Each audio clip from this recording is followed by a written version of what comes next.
मुंबई के पूर्व police commissioner ने एक चिट्ठी लिखी है मुख्यमंत्री को, उप मुख्यमंत्री को और राज्यपाल जी को, जिसमें उन्होंने कहा है कि महाराष्ट्र सरकार के गृह मंत्री सचिन वाजे, जो कई वर्षों तक सस्पेंडेड थे और सीधा उनको क्राइम ब्रांच का असिस्टेंट इंस्पेक्टर बनाया गया, उनको उन्होंने कहा कि 100 करोड़ रुपए का हमें माहवारी बंदोबस्त करके दो, और इसलिए करके दो कि मुंबई में लगभग 1700 डांस बार हैं, रेस्टोरेंट हैं, तो इससे उगाही करोगे तो 40-50 करोड़ रुपए तो ऐसे ही आ जाएंगे अगर 2-3 लाख सबसे लोगे, और बाकी से तो व्यवस्था करो। इसको लेकर महाराष्ट्र में और देश में बहुत ही हंगामा मचा हुआ है। आज मैं बीजेपी ऑल इंडिया की स्तर से कुछ बहुत महत्वपूर्ण विषय उठाने जा रहा हूं। पहली बात यह बताएं कि सचिन वाजे सस्पेंडेड था। ये बहुत उनके खिलाफ आरोप है एक्सटॉर्शन के, बाकी सबसे अलग विषय। वर्षों तक वो सस्पेंडेड था, उसको कोरोना में अपॉइंट कराया गया वर्षों के बाद, और कहा गया कि क्योंकि कोरोना में पुलिस वाले बीमार पड़ रहे हैं इसलिए इनको लिया जा रहा है। बीजेपी की ओर से पहला सवाल यह है कि उनकी नियुक्ति किसके दबाव में की गई? Under whose pressure this Sachin Vaje, who is supposed to extort money, was reinstated? या शिवसेना का दबाव था, मुख्यमंत्री का दबाव था, या शरद पवार का भी दबाव था? यह हम पहली बात जानना चाहते हैं। बीजेपी का यह सवाल इसलिए भी जरूरी है कि सदन के अंदर और सदन के बाहर सचिन वाजे के रोल को डिफेंड किया गया। आपने सुना होगा, both the chief minister, their party organ Saamana and other NCP leaders have defended the appointment of Sachin Waze. तो जिस व्यक्ति को वहां का होम मिनिस्टर कह रहा है कि तुम्हें 100 करोड़ की वसूली करानी है, जिसका रिकॉर्ड बहुत ही गड़बड़ है, जो वर्षों तक सस्पेंडेड में रहा, 2008 से शिवसेना का मेंबर है, उसको क्यों रिइंस्टेट किया गया? ये तो बहुत बड़ा दबाव होगा ना। ये मुझे पहला सवाल करना है। दूसरा सवाल करना है, थोड़े आज मैं चुभते हुए सवाल उठा रहा हूं। The second question I would like to ask is on behalf of BJP, what is the role of Sharad Pawar? Sharad Pawar ji वरिष्ठ नेता हैं, लेकिन उनकी भूमिका पर भी बहुत गंभीर संदेह उठ रहे हैं। परमवीर ने, एक्स पुलिस कमिश्नर ने कहा है कि मैं शरद पवार को भी ब्रीफ करता था। क्या ब्रीफिंग होती थी? शरद पवार तो सरकार के अंग नहीं है, आपको मालूम है। शरद पवार ठीक है, बड़े नेता हैं, लेकिन वो कोई गवर्नमेंट के पार्ट नहीं है। तो एक पुलिस कमिश्नर उनको ब्रीफ कर रहा था, और ये भी ब्रीफ किया कि पैसे मांगे जा रहे हैं। तो शरद पवार इतने बड़े नेता, उन्होंने कार्रवाई क्या की? आपको मालूम है ना, 100 करोड़ रुपए का उगाही करना एक्सटॉर्शन होता है। एक्सटॉर्शन एक अपराध है। Extortion is an offence. तो अगर शरद पवार को वो ब्रीफ कर रहे हैं तो दो सवाल उठते हैं।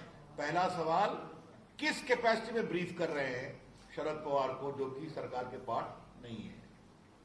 और दूसरा, अगर इतने गंभीर आरोप के बारे में ब्रीफ कर रहे हैं तो शरद पवार जी ने अपने स्तर पर क्या कार्रवाई की इसको रोकने की, इस अपराध की छानबीन की?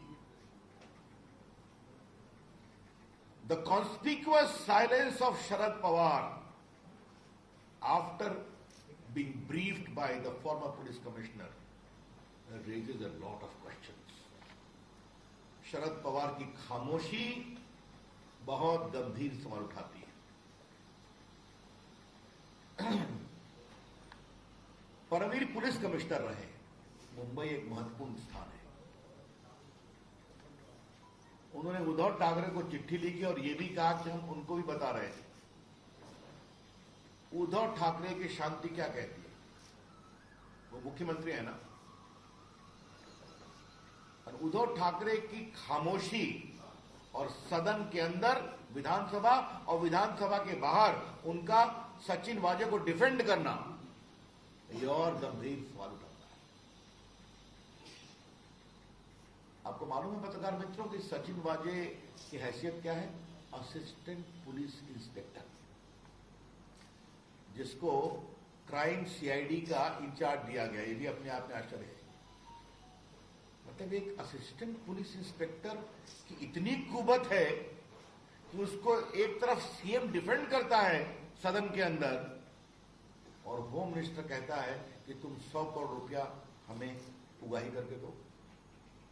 It's indeed a very very serious matter. But a simple assistant inspector of police is sought to be defended by the chief minister inside the house and outside. Normally, who does it? The SP?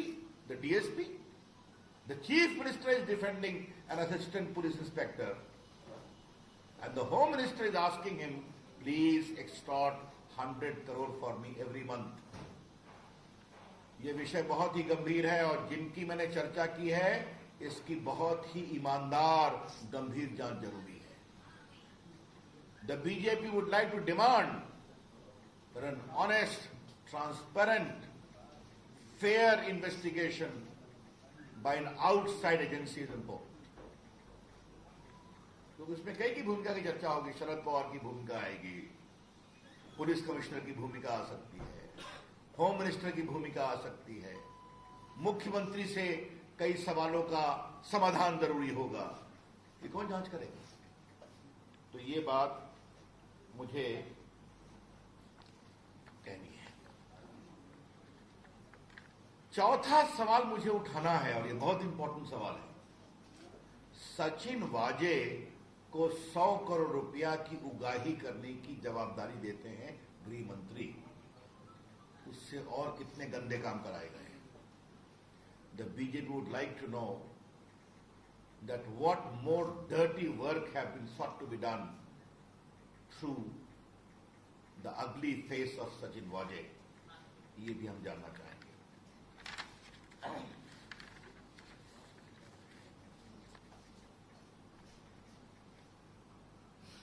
ये बात मैं इसलिए कह रहा हूं कि मेरे भी देश की राजनीति में थोड़ा समय हो गया। अटल जी की सरकार में मंत्री रहा हूं, अभी मंत्री हूं, लगभग 20 वर्ष से सांसद हूं। मैंने आज तक नहीं देखा कि एक असिस्टेंट पुलिस इंस्पेक्टर को सीएम डिफेंड करे। आज तक नहीं देखा, हिंदुस्तान में कहीं नहीं देखा मैंने। तो फिर एक सवाल उठाऊंगा, what was the compulsion to defend Sachin Vaze? Sachin वाजे को बचाने की क्या मजबूरी थी? सचिन वाजे के पेट में क्या क्या सीक्रेट है? What are the secrets locked in the stomach of Sachin Vaze? ये हम जरूर जानना चाहेंगे। क्योंकि देखिए, इस बात को समझा जाए, एक असिस्टेंट इंस्पेक्टर जो वर्षों तक सस्पेंडेड रहा, उसने कई लोगों को मारा है, वो अलग विषय, छोड़िए, उसको मैं कुछ नहीं बोलूंगा, वो अलग जांच का विषय है। 2008 में वो शिवसेना में आता है, 8 या 9 में। कोरोना में उसको रीइंस्टेट करते हैं और उससे गलत कामों की श्रृंखला शुरू होती है। This conspiracy is wide spread. ये पूरा षड्यंत्र बहुत वाइड स्प्रेड है, ये मैं आपसे कहना चाहता हूं। ये हमारी आशंका है कि पूरी महाराष्ट्र सरकार सचिन वाजे को बचाती है। इसके अंदर बहुत राज है. From the surrounding suspicious circumstances, we can legitimately make an inference that a lot of dark secrets lie embedded with Mr. Sachin Waghel. And therefore, the entire administration, political level, bureaucratic level, is seeking to protect him. अब जरा मुझे ये बताइए कि जो गृह मंत्री पर आरोप लगा है, जो एनसीपी के है ना,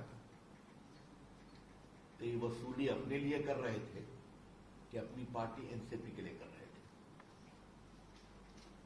या पूरे सरकार के लिए कर रहे थे? ये बहुत गंभीर सवाल है. 100 करोड़ रुपया हर महीने उगाही करने का आदेश देना और ये भी कहना 1700 रेस्टोरेंट है, बार है, उससे इकट्ठा करो, 40-50 करोड़ तो आ ही जाएगा, 2-3 लाख मांगोगे सबसे. तो देशमुख जी स्वयं अपने लिए कर रहे थे कि पार्टी के लिए कर रहे थे? इस पर शरद पवार को जवाब देना पड़ेगा और उद्धव ठाकरे को भी बताना पड़ेगा. ये छोटा विषय नहीं है, ये भ्रष्टाचार का एक बहुत ही गंभीर मामला है और मैं मीडिया के लोगों से विनम्रता से आग्रह करूंगा इस विषय की गंभीरता को समझा जाए.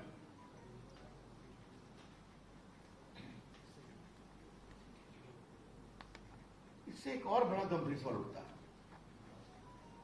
100 करोड़ टारगेट था मुंबई से, तो कृपया करके उद्धव ठाकरे, शरद पवार जी बताएं कि पूरे महाराष्ट्र का टारगेट क्या था? You know, Maharashtra is an affluent state of the country.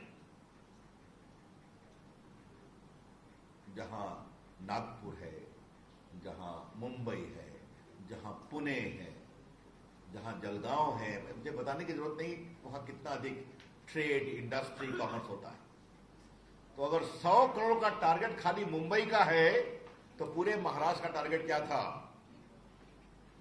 यह भी देश को बताना जरूरी है.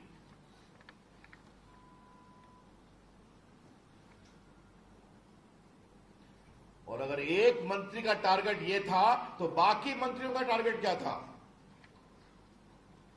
If this is the target by the Home Minister, then what was the target by the other ministers? ये लूट की पराकाष्ठा है. एक शब्द, ये करप्शन नहीं है, इसे कहते हैं ऑपरेशन लूट. सरकारी तंत्र का दुरुपयोग करो और जनता के पैसे लूटो, ये उसका टेक्स्ट बुक केस है.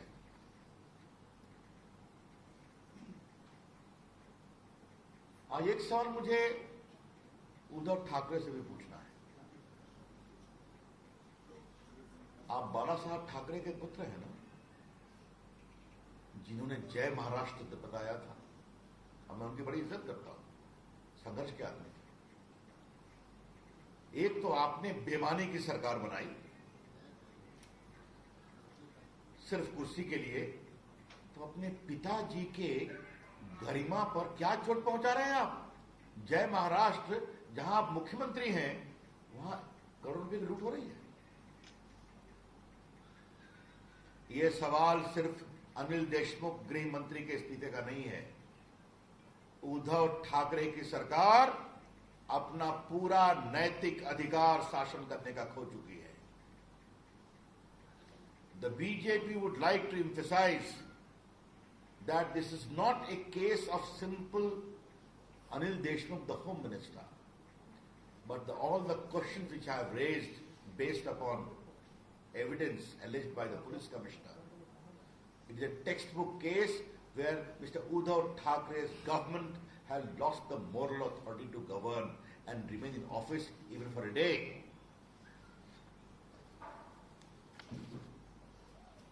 भारतीय जनता पार्टी इस विषय को बहुत गंभीरता से उठाएगी और महाराष्ट्र में सड़कों पे आएगी. ये छोटा विषय नहीं है. क्या कहते हैं? आघाड़ी कहते हैं ना, आघाड़ी, महाआघाड़ी कहते हैं ना, महाआघाड़ी. धन्यवाद. तो इसे कहते हैं लूट की महाआघाड़ी. ये शासन की महागाड़ी नहीं है,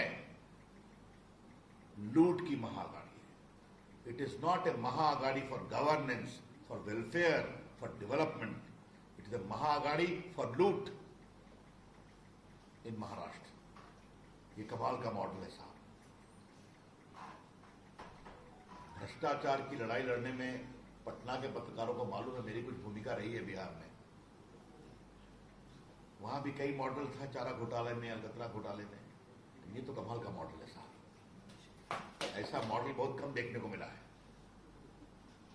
इसलिए इसे हम बहुत ही गंभीरता से लेते हैं।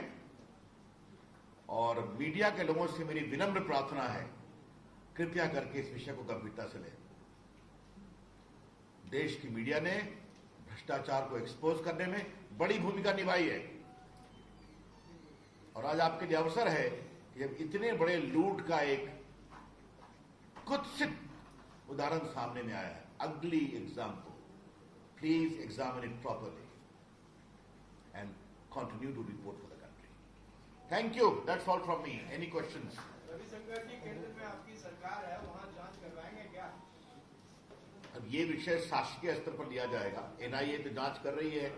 वो जो घटना हुई है टिला के सामने में, और एक जो गाड़ी को अंदर मारा गया, देखते हैं सब। उन्होंने मिस्टर वाजे को भी गिरफ्तार किया। ये तो नई कहानी है ना, देखते हैं। पॉलिटिकल पार्टी के जो कार्यकर्ता है सरकार में आ सकते हैं क्या? वो दोबारा रीइंस्टेट हो सकते हैं? पॉलिटिकल वो 2008 या 9 में जैसा आपने बताया कि शिवसेना की सदस्य हुई, उसके बाद पुनः सरकार में ये सरकार, ये सवाल आप मुझसे मत पूछिए। ऐसा है, सिंपल सी बात है। अब लीगली वो नहीं आ सकते, वो दिखा देंगे को इस्तीफा दे दिया उन्होंने समझौने से, उधर रिकॉर्ड भी बना सकते हैं। लेकिन ये तो अपने आप में बड़ा अजूबा है ना कि कोरोना काल में क्योंकि पुलिस वालों की कमी है, इसलिए उनको बना दिया, और बना करके असिस्टेंट इंस्पेक्टर को सीधा पूरा क्राइम का इंचार्ज बना दिया मुंबई में। और बाकी उनकी कहानी तो मैं बता ही चुका हूँ। परमवीर सिंह और Sachin ugliest face would be determined in inquiry, fair inquiry. Not only these two, who were their patrons? Paramveer Singh was ugliest, but right now Who? Paramveer Singh, police commissioner. Sushant Singh Rajput के केस में उनकी बहुत फजीहत हुई। देखिए ऐसा है, उनकी फजीहत तो सब जानते हैं, लेकिन अभी तो वो पुलिस कमिश्नर ने इतना बड़ा आरोप लगाया है कि वाजे ने हमको आके बताया कि मंत्री जी ये मांग रहे हैं, तो ये सारे की जांच तो होनी चाहिए ना। Sir, Uddhav Thackeray being silent on this whole issue and Sharad Pawar being briefed by Anil Deshmukh and Ajit Pawar and all those, does it show that Sharad Pawar was in fact running the government and this whole extortion racket which was running, Sharad Pawar had every information? I can only tell you Sharad Pawar ji has a lot to answer. Who runs the government of Mr. Thackeray is none of my concern. But the pure question of constitutional propriety is, how was a police commissioner briefing such a serious issue to Mr. Pawar? And what action did he take? Did he report the matter to the police? It is serious. These are questions. But Paramveer had already sent a message to the Chief Minister. He had informed Chief Minister about everything. But despite that, everyone being silent on this thing, does it mean that everyone was hand in glove with this and this extortion was... Their silence raises a lot of questions. Sir, CBI से जांच कराएंगे, दो मोटो आप लोग देंगे sir? देखिए, अभी जो देश का कानून है, एनआईए की जांच तो हम कर सकते हैं राष्ट्रीय सुरक्षा के दृष्टिकोण से, लेकिन सीबीआई की जांच के मामले में राज्य की सहमति जरूरी होती है या फिर कोर्ट का आदेश। समझते हैं, हम फेडरल प्रिंसिपल का सम्मान करते हैं, लेकिन अगर उद्धव ठाकरे चाहते हैं कि दूध का दूध पानी का पानी हो, तो उनको स्वयं सीबीआई को ऑफर करना चाहिए।